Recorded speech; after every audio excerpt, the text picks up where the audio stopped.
Hey, beautiful soul. Welcome to Spirit Speakeasy. I'm Joy Giovanni, Joyful Medium. I'm a working psychic medium, energy healer, and spiritual gifts mentor. This podcast is like a seat at the table in a secret club, but with mediums, mystics, and the spiritual luminaries of our time.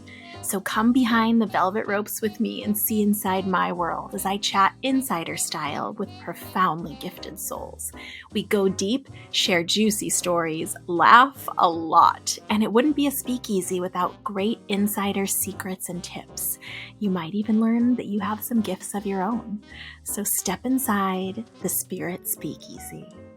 Hey, beautiful soul. Welcome back or welcome in for another episode of Spirit Speakeasy. Today we're diving into the truth about cord cutting. What, why, and how to do it. You will walk away from this episode knowing, what do we mean by the word cord? What is cord cutting? How are these cords created or formed? Can cords hurt you? And I'm going to teach you some quick tips for how to DIY cord cutting for yourself. So I'm really excited to get into this episode, but I want to just mention, for me, cord cutting is one of those things that's sort of along the same lines of this idea of soulmate or twin flame. It's one of these things that has gotten picked up at different times in either like pop culture or just completely misunderstood most of the time. It's often framed in like a scary way.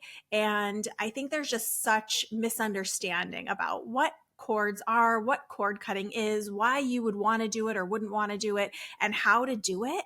I think that a lot of the things that I've seen out there about it, it's like this magic energetic solution, which, like most things, I hate to spoil it for you, but it's not. It's profound and powerful, but it's not like a magic wand. So we're going to learn all about it. I do, for those of you that are regular listeners, thank you so much and welcome in. I want to give a quick update and then we'll dive right in. So you may have noticed, if you're here with me weekly, that these last few weeks have been just me. In the fall, I had several interviews scheduled, and for one reason or another, people had to cancel or, emergencies rose up. And then through the holidays, people haven't been available to schedule. So when you see it just me for a few weeks in a row, it just means that something's going on with the interview side. We will start having guests again soon. I'm working on that. But in the meantime, there are so many topics that I always have a list going of things I want to dive into with you. So we will be just us for a while. Also, don't forget about the upcoming workshop. If you're watching this the month that it is delivered to you, the workshop Saturday, January 25th. It's called Take Charge of 2025 with the Power of Your Intuition.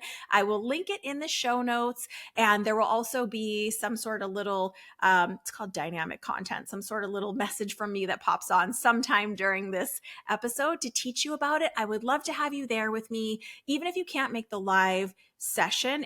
It's from 10 a.m. To 4 p.m. Pacific with some breaks in there, 3 separate sessions. So it's like a really meaty workshop. So I hope that you will get in for that. There'll be a replay if you can't make it live, and I'm super excited about that. Okay. So those announcements being given, let's dive right into the truth about cord cutting. First, I want to just touch into, what do we mean by the word cord? Because a lot of times, I'm always complaining about the language, as you guys know, or just bringing our awareness to it. We hear these words or we use these words and we don't stop to think like, well, what does that actually mean?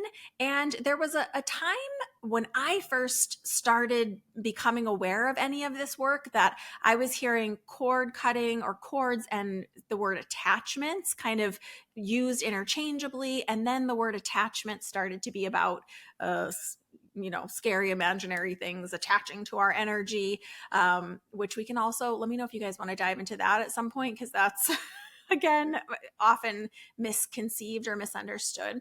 But I was thinking of a cord, the way it was always framed, or the talks I had heard about it, or the way I'd heard it explained, it sounded like this kind of yucky or scary or spider webby situation that someone else could kind of connect to us in a way. And that's really not what it is. So let's start by clarifying some points about what a cord actually is before we dive into the cutting aspect of it.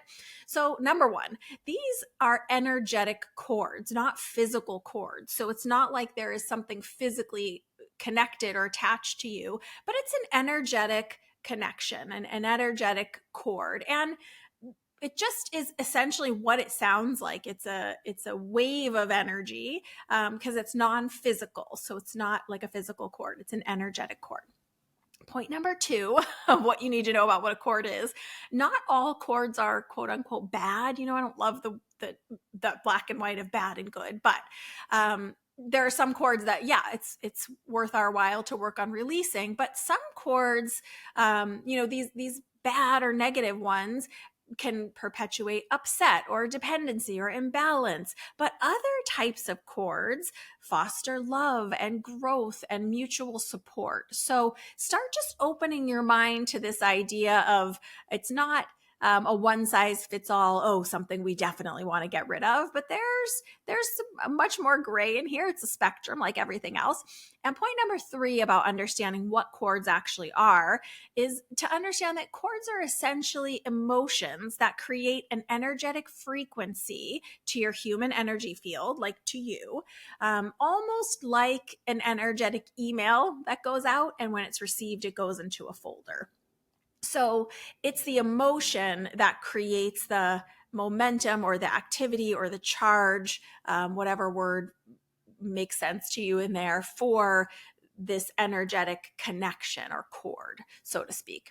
I also just quickly want to say, please give me some grace with this topic. A lot of the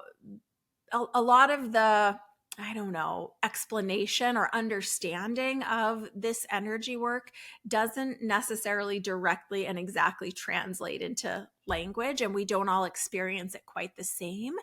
So, maybe if I was like a quantum physicist or something, but I'm not. So I hope my examples and analogies that I'm going to give as we move through this will make sense. And I'll try to explain it in different ways. Even when I was thinking of that email analogy, the reason I used it is because sometimes email goes right into a folder and we're not even aware of it at all. But it is someone kind of energetically pinging you, which we'll talk more about in just a second here. So I also want to have a bit of a working definition. Now that we kind of have some understanding of what a cord is, I want to have a working definition with you about what energetic cord cutting means. So energetic cord cutting is a spiritual practice, and it's really aimed at releasing unhealthy or draining or outdated energetic ties between yourself and another person or situation or past experience. That's right. Cords aren't always about a person necessarily. Cord cutting is not always about severing the relationships entirely, but it's about recalibrating those energetic boundaries or energetic connections to allow for healthier dynamics, personal growth, boundaries, all of that. For example, we always have a relationship with our past self, right? It's not like we can somehow disown our past self. It's part of us, but we can learn how to live with that energy. And that's within our ability to work with. How do we relate to the energy of our past self? How do we feel about our past self, for example? All of that is part of this mix when it comes to cords. So sometimes, yeah, it's a relationship or a situation that's severed completely from us, but not always. Sometimes it's just about changing the energy of the connection. Or on the other side of that coin, like I was saying, sometimes cord cutting is done to help heal a relationship and or a situation that's already severed and like quote unquote out of our lives. Have you ever known someone who was still very connected to like a past trauma as part of their main identity? That's probably a heavily corded event. They probably have a lot of energetic, emotional cords tied to that traumatic event. Now, we can't erase the traumatic event, but we can change the energy of how we relate to it, how we process it in the present, right? And as we go forward, that can shift and change some more. So this is why I think cords are just so commonly misunderstood. And the thing to know here is emotional work and personal development or personal growth work is also a main part of this idea of cord cutting. So Uh, it's just like everything else. There's no magic solution, and we are required to do our free will work as part of this. I'm going to talk about this a little bit more when we touch into the actual like cord cutting how to later in the episode.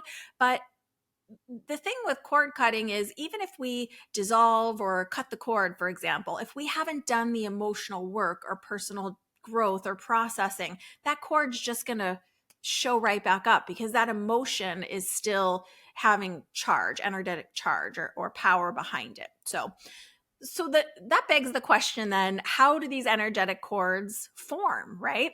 There are kind of three main ways that these energetic cords can form.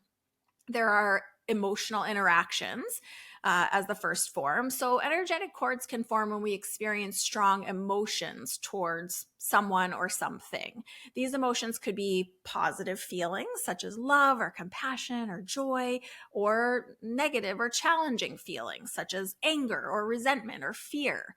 For instance, a positive example could be like a deep bond of affection with a loved one that may create an energetic connection that feels nurturing and supportive.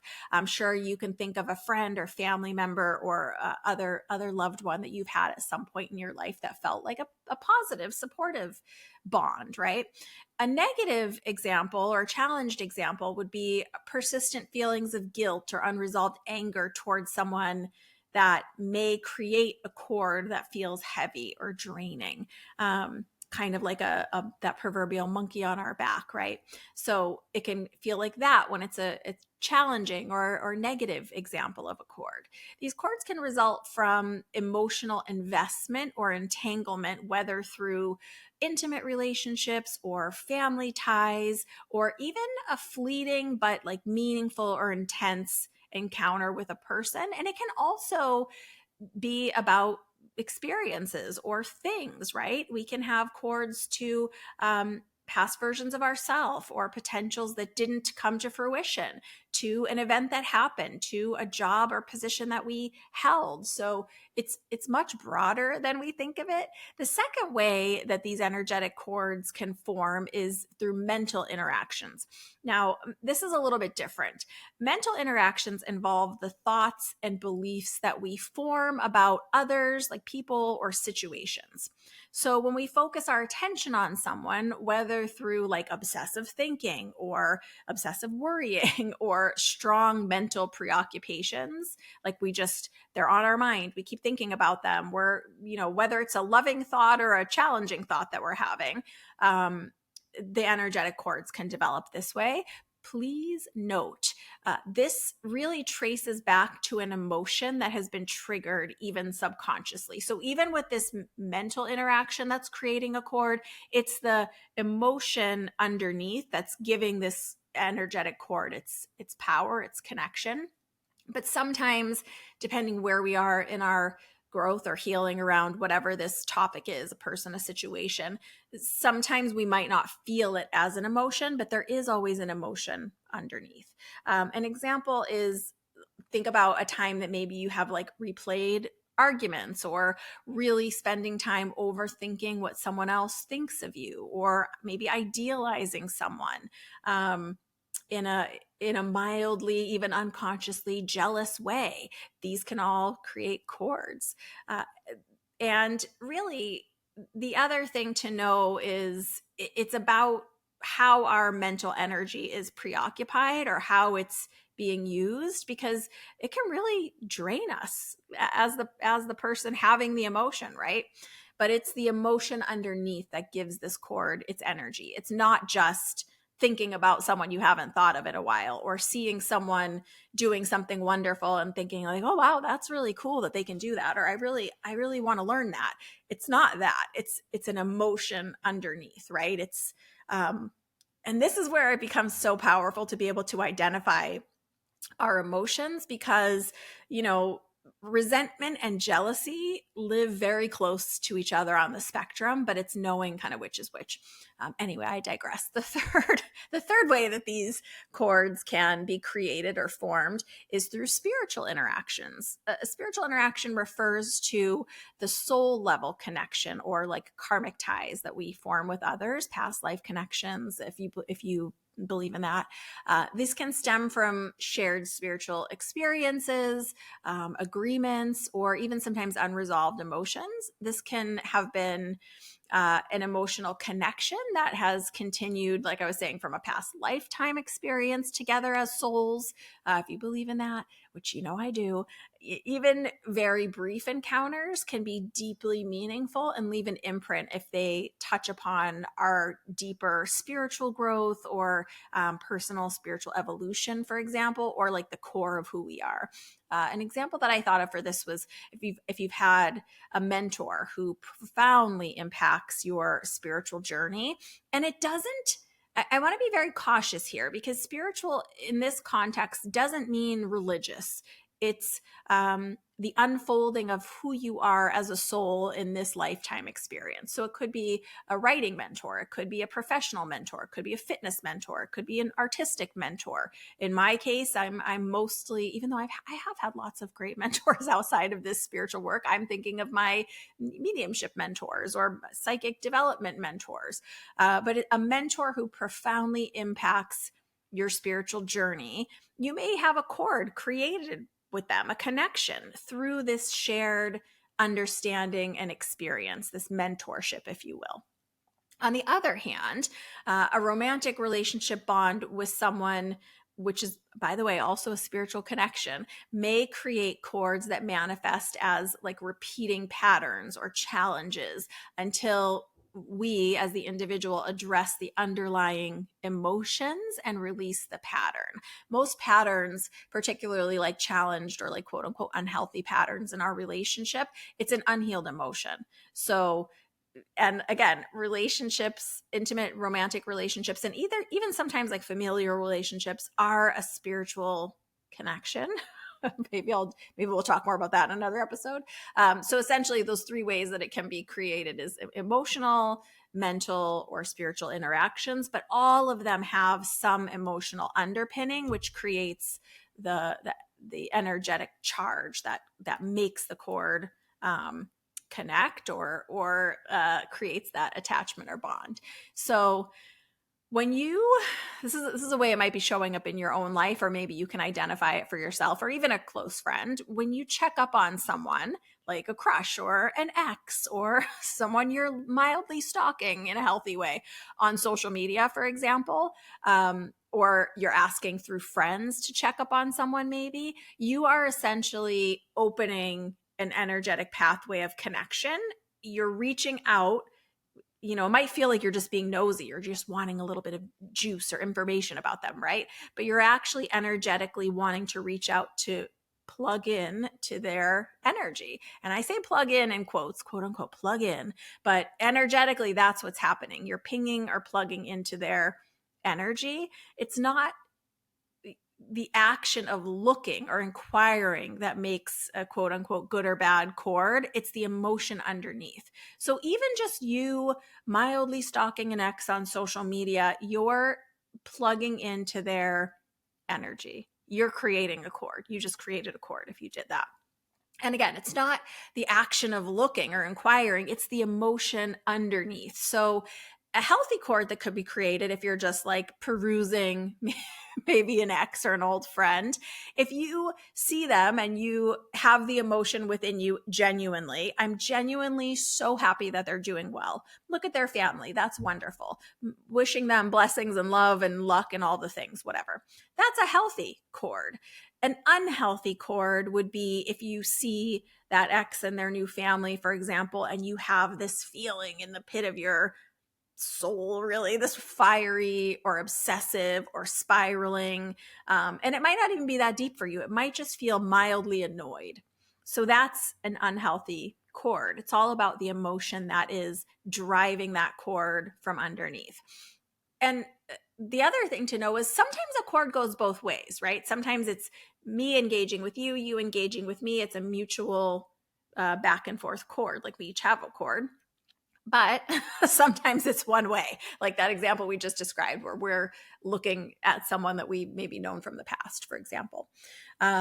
So the next question I think that naturally comes then is, can cords hurt you? So if we are pinging other people or, energetically plugging into other people with cords, certainly other people are plugging into us with cords. Can cords hurt you?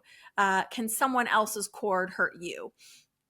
Not really. And I think this is one of the misconceptions where it's like, oh, but there's so many cords all over me, or oh, I might like just cause a little bit of stir with this, but it's those healers or spiritual worker type people that are always wanting to tell people like there's a curse on you. It's this kind of thing, like, oh, other people are putting the evil eye on you. They're malocchio. They're putting cords on you or attention on you that's negative. So can someone else's cords hurt you? Not really. Again, it's more about doing our own emotional work and personal growth and development. Think of someone who's like in the limelight, who's either like a celebrity or like a public figure, for example. If they're taking care of themselves and working on ways to deal with that level of attention on them, they can be great, no problem, right? Successful, balanced. But if they're not, they can kind of succumb to all the pressure of, the way we say it in our common culture is like the eyes on them, right? Quote unquote, lots of eyes on them. It's too much pressure. And the truth is, there's obviously other factors that go into this if someone is a public figure and whether they're in their own health and strength or not.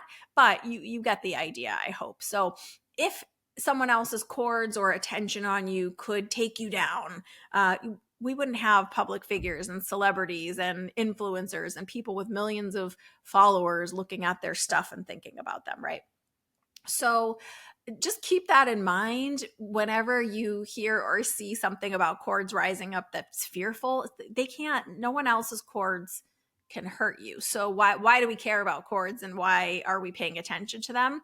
Someone else touching into our energy cannot necessarily hurt us. However, one, if you're sensitive, you might become aware of it, even if you don't recognize exactly what it is. It could feel like someone, do you ever get that feeling when you're alone and you feel like someone's looking at you or someone's like watching over your shoulder?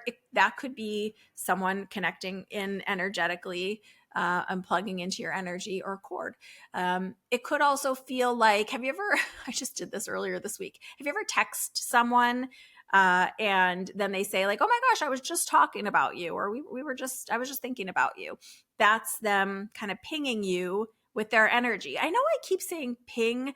I think, does anyone remember, am I the only person that remembers the BlackBerry? And we used to be able to ping your friends and just send like a little ping. It's not quite like a text message. Now I guess it would be like Apple AirTags and you just ping the thing to see where it is. So someone is just pinging you and your energy, and then because they're thinking about you, you text them and they say, oh, I was just thinking about you. That's an example of someone else attaching a cord to you.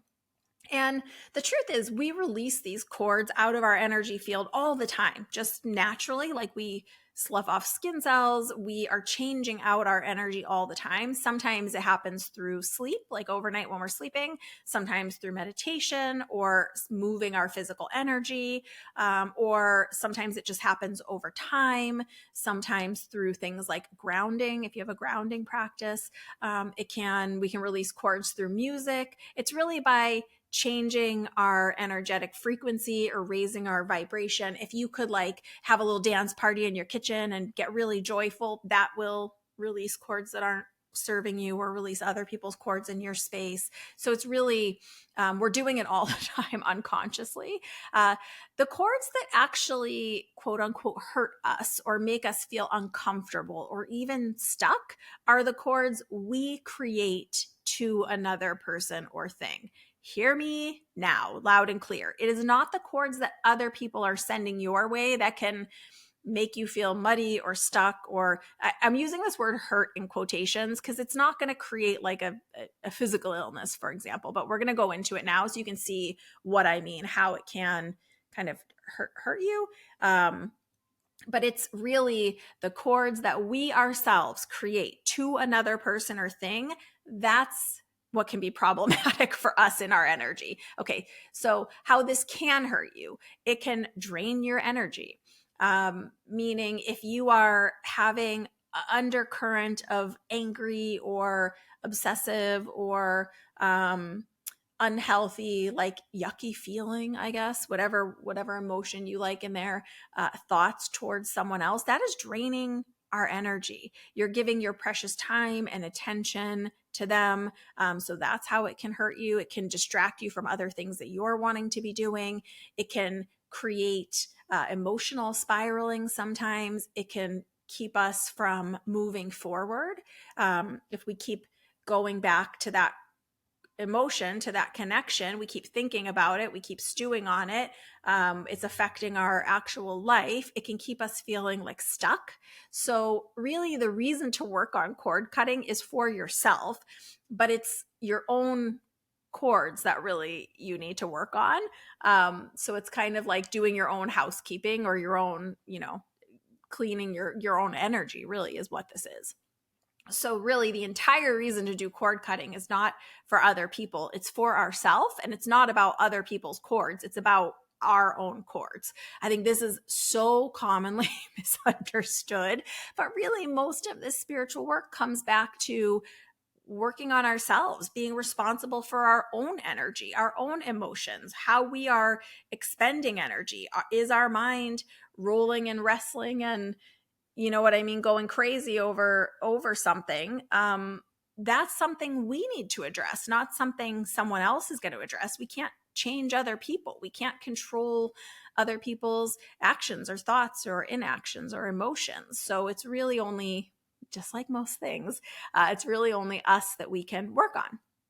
So how do we do DIY cord cutting? What you need to know. Let me just tell you a little bit about what you need to know, and then I will give you some options of how you could maybe try this work on your own.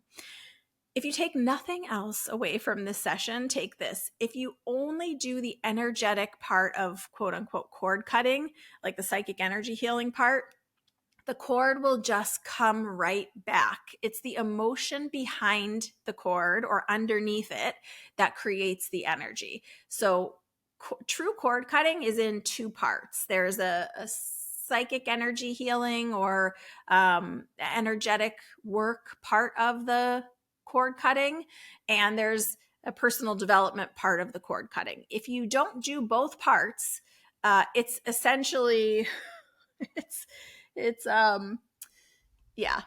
doesn't make any sense. It's essentially like washing your car in a rainstorm. Like, what is the point of that? You just did nothing. So you could do just regular cord cutting, but like I said, it's happening anyway, other people's cords, when you're doing lots of other activities like we talked about. So part one of the cord cutting is intended for you to work on yourself. Cord cutting in someone else's energy. Oh yeah, this is the other thing I wanted to tell you guys really quick. So the purpose of this, it's really just intended to work on ourselves, for ourselves. Many people want to know about cord cutting for other people, for someone else. And it usually has one of two effects. Either one, nothing at all. Like they don't know, it doesn't change. They have no idea that you're cutting their cords for them or on their behalf. Or two, the other effect it can have is it's kind of like the energetic equivalent of going into someone's house and unplugging all their electronics and resetting everything. It can, they might notice it, they might not, depending on how energetically sensitive they are, but it can set them back in their own healing or processing or growth. It's not advisable to do cord cutting on someone else. There are different techniques I use and teach for healers. You guys know I still a medium. I still see clients, and I still practice Reiki and energy healing with clients. So there are a couple different techniques I use and teach. to be used on others as an experienced healer. But outside of that setting, outside of like someone coming to you for energy healing, and you're an experienced healer or teacher or whatever, outside of that setting, there's no need to worry about someone else's cords at all. Like, you don't need to do it for someone else, not your kids, not your pets, not anyone you care about, definitely not an ex or someone that's out of your life. It's not about us trying to fix someone else. If that is your intention or how you're feeling, there's something to investigate there about your emotions underneath that desire to fix someone else. It often comes in the mask of like wanting to help. But truly, there's usually something else going on under there. So, cord cutting for yourself, not for others. I'm going to give you the two parts because essentially, like I said, this works in two parts. There is the spiritual or psychic energy part. And I keep saying it differently because some people like to think of it as energy healing. Some people like to think of it as psychic energy work. Some people like to think of it as just clearing our own energy. So this is really the more energetic part of this tool. I'm going to give you some options of how to do it. I'm going to give you 3 options on the energy healing side of it. And remember, it's for yourself. So option 1, you can just kind of, with all of these, you just want to close your eyes and come into a little bit of a relaxed space, just like you would if you were going to do grounding or any kind of like visualization for yourself or breathing exercise, for example. And just essentially visualize the cord you want to work on, which means imagine it. So, and again, I know we talk about this here so much, but these subtle additional psychic senses, these intuitive senses are very closely linked to our imagination. So it's okay when you're working on energy like this to just imagine it, get a visual representation of it, for example. And it's okay even if you feel like you're making it up, and just visualize this cord dissolving from a cord into like a soft light and then dispersing out like a fog. Like if you had fog that you opened a window and it just dispersed out. So it's just an easy visualization. And in the second part, you'll understand how you can identify the cord that you're needing to work on. Because like I said, we don't need to work on all the cords. Some of them are quite positive, in fact. And I'll talk to you about that when we talk about the emotional or personal growth part, but essentially visualizing the cord, visualizing it dissolving from a cord into a soft white light and then dispersing out like a fog. Option 2 for this spiritual psychic energy part. As part of your meditation or even like a regular routine bedtime, exercise, just take a few moments, whether in the morning or the evening or, any time in your day that feels like you have a few moments to yourself of quiet, and just hold the intention that any cords not serving you can be released. You're now ready, willing, and able to release and allow any emotions to come to your awareness. This one's more of like an affirmation or an intention. So just, it's about being ready, willing, and able, because sometimes we might want to release a cord, but we're not ready, or we're not actually willing, or we're not able at that moment because we haven't processed the emotion. So you can just, in your quiet moment, anytime in your day before bedtime is really great for a lot of people. Just have the intention that any cords not serving you can be released, and just allowing any emotions to come to your awareness. And option 3 for this psychic energy part is inviting in Archangel Michael. If you're someone that's comfortable working with angels, and if you've been here and heard me talk about angels, you already know my feeling on this. But if you haven't, angels do not belong to any only to any religion. So you can work with angels even if it has nothing to do with your religious practice, or if you have no religious practice, angels are for everyone. And you can just think of them as positive, loving light beings if you like that word better. But Archangel Michael, you can imagine inviting him in to your room, to your space. Imagine him holding that white light sword that he has. He's often depicted holding a sword. Imagine that sword being made of white light energy, and imagine him either like dissolving the cord, or I actually often will visualize it as him vacuuming up the cord with that sword. So whatever you like. And you can use any of the previous Archangel meditations to kind of get you in that zone if you need, or you can just get quiet in your own space and just invite him in and invite him to help you release any cords that aren't serving you and to gently help you process any emotions. So those are 3 options for the psychic energy or spiritual part. But remember, if you are not doing the emotional part of this cord cutting, that cord's just going to be right back within pretty short order. So in the day-to-day, and this is not, well, let me just tell you what it is. I'll tell you what it's not. In the day-to-day, the emotional aspect involves noticing how you feel when these thoughts come up. Like back to the example of looking at someone's social media. Feel the feeling on top. It may first just feel like jealousy or strong dislike, or maybe you can identify some judgment. Just notice it. And then when you have time, you can dig a little deeper, but just notice, because that's when cords are being created. It's when we are having an emotion, a thought, a feeling towards another person, thing, situation, whether it's present or past. And notice, is this about something that happened in the past? Is this about something that's presently happening? Is this connected to an emotion I felt in the past? But just starting to notice is the first part of this assignment, because really these feelings are bubbling up all of the time, and we just move through our day without really noticing them. But slowing down a little bit just to be available to take a mental note of how you're feeling.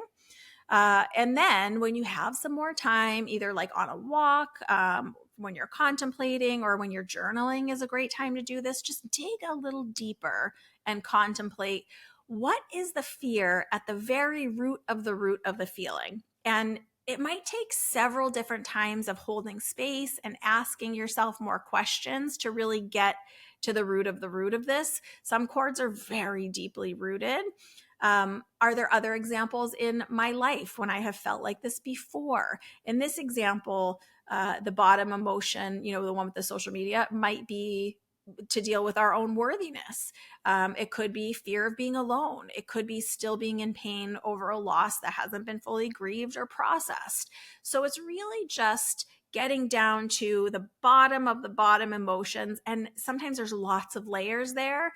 And that is what can help the cord dissolve. So make this just a part of the way you move through the world, just noticing your responses and the emotions underneath to people and situations. The truth is, emotions are your doorway in, and they are the key to allow cords to either completely dissolve over time, or in some cases, really just shifting to a more neutral or even positive cord. Like, for example, maybe with a family member who you'll always be related to, but you can choose how to be in relationship with them differently or not at all, but without anger, without resentment, or without expending your time and energy. So even though there might be a relational cord, like you're always related to them, there's no emotional charge underneath the cord, and you can come to a neutral place. Some people benefit from having the help of a therapist for additional tools here, or support with processing these emotions underneath. But however you choose to work on this processing and integrating the emotions that give these cords their like sticking power, just know that this is the most crucial ingredient in clearing or releasing cords. There's no magic spell or magic candle that's going to do it for you. No one else's cords are binding you in any way other than those that you have created for yourself. The longer you've been feeding a cord with your emotions, your time, your attention, or even your work to suppress the emotion, the more layers of emotions there can be to grow through. But you will be well rewarded with lots of your own aha moments along the way. So even though this is work that's done over time, right, peeling back those layers, there are these beautiful aha moments, these beautiful moments of clarity and recognition. And as a wonderful byproduct of doing your emotional work, as those hurt feelings or fearful voices and emotions start to become clear and maybe even subside, you may even start to recognize and honor the voice of your inner intuition a little bit more as part of this healing and growth process. So that is the reason to do the emotional work. And then you repeat the cycle as needed. Go back in and do the energetic side of cord cutting, be available for the emotional side to be processing in an ongoing way. It's not a one and done. It's an ongoing process to do true, real cord cutting. And again, no one else is binding you with their energy, we bind ourselves by not working on this personal development, this emotional healing, the way that we are still attached to something that happened. Again, we can't change things that have happened, but we can change how we relate to them. We can work on our own feelings to come to understanding, to come to peace, whatever might be needed in the individual situation. So I hope that you have learned a little something about cord cutting. Maybe you have been surprised about what this actually is and how it actually works. Let me know if this is new information to you or if you already knew that this is how it worked. And hopefully we can kind of release some fear about cords and cord cutting and remember that it really does come back to our own intention, our own processing, and the way we are loving and caring for ourselves, and doing this emotional side of the work is part of that. So thanks for being here with me today. I always love having you, and I hope you will come to the workshop on the 25th. Please check the link in the show notes. And yeah, thanks for being here as always. And let me know if you decide to do this work, how it's working for you. And I always want to know if there are any other topics that you have questions about or are excited to learn about. So as always, big hugs, lots of love. Bye for now from inside Spirit Speakeasy.